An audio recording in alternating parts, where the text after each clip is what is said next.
yang beranggotakan saya sendiri, Rizky Ramdan, Muhammad Rafi, dan Riza Felinda, sedikit akan membahas tentang sistem pendidikan di Cina. Cina merupakan negara yang berpenduduk terbanyak di dunia. Sistem pendidikan yang ada di Cina juga hampir sama dengan yang ada di Indonesia, tetapi ada berbeda sedikit. Yang pertama itu pendidikan PAUD, itu selama 3 tahun, itu dilanjutkan dengan sekolah dasar selama 6 tahun, dilanjutkan 3 tahun untuk pendidikan sekolah menengah pertama, dan 3 tahun untuk setengah sekolah menengah atas.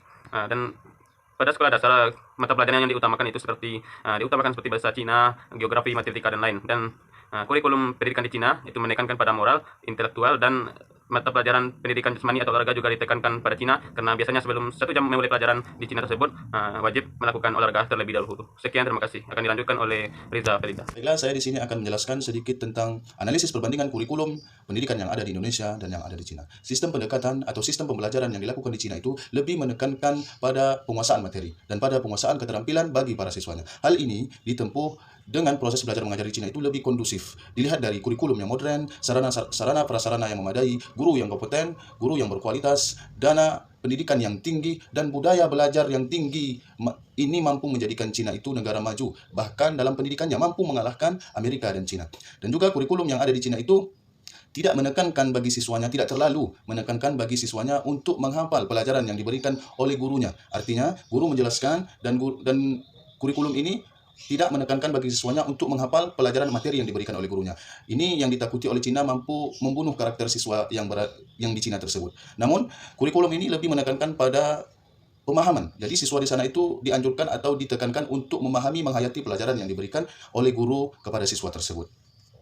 Dan kurikulum yang berada di Indonesia, perbandingannya dengan kurikulum yang berada di Cina, karakteristik kurikulum yang berada di Indonesia itu mempunyai tujuan pendidikan edukar. Maknanya, di Indonesia itu lebih membimbing, menyertai, menuntun, dan memimpin.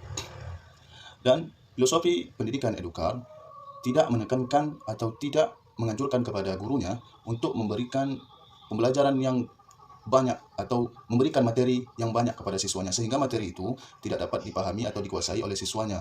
Jadi, filosofi pendidikan edukar itu maknanya di Indonesia itu lebih menyertai, membimbing, menuntun, dan memimpin, sehingga tujuan pendidikan itu sesuai dengan keinginan yang diinginkan oleh kurikulum tersebut atau sekolah tersebut, sehingga murid tadi itu mampu Konsep pemikiran dan teori pendidikan di Cina.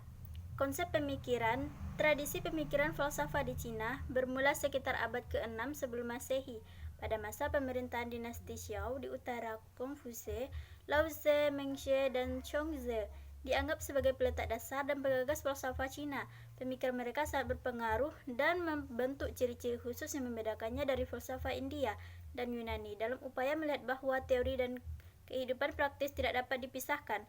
Kita perlu melihat bagaimana orang Cina memahami hubungan antara teori dan praktek. Kemudian teori pendidikan. Pendidikan karakter di Cina dimulai dengan merumuskan filsafat pendidikan karakter